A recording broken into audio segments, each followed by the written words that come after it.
کچھ لوگ ایسے ہیں وہ روزانہ قرآن پڑھتے ہیں، پانچوں وقت کی نماز پڑھتے ہیں، دیکھنے میں بڑے مضبوط مسلمان لگتے ہیں، لیکن وہ بیٹھے رہتے ہیں، آرام کرتے ہیں اور کہتے ہیں رزق تو اللہ کی طرف سے لکھا ہوا ہے، اگر میری نوکری مقدر میں ہے تو وہ مجھے میرے بستر پر سوتے ہوئے بھی مل جائے گی۔ وہ لفظ رزق استعمال کرتے ہیں، ٹھیک ہے؟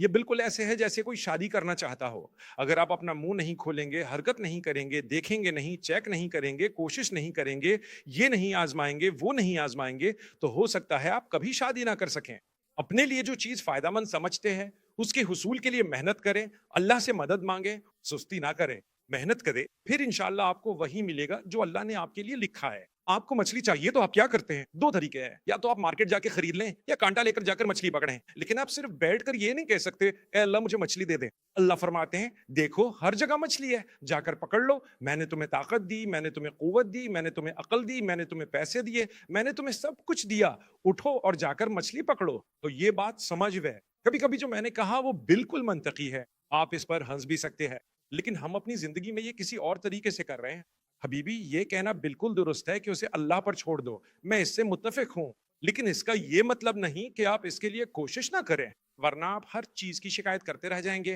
اور اللہ فرماتے ہیں میں نے تمہیں دیا تھا، تم نے خود ہی انکار کر دیا۔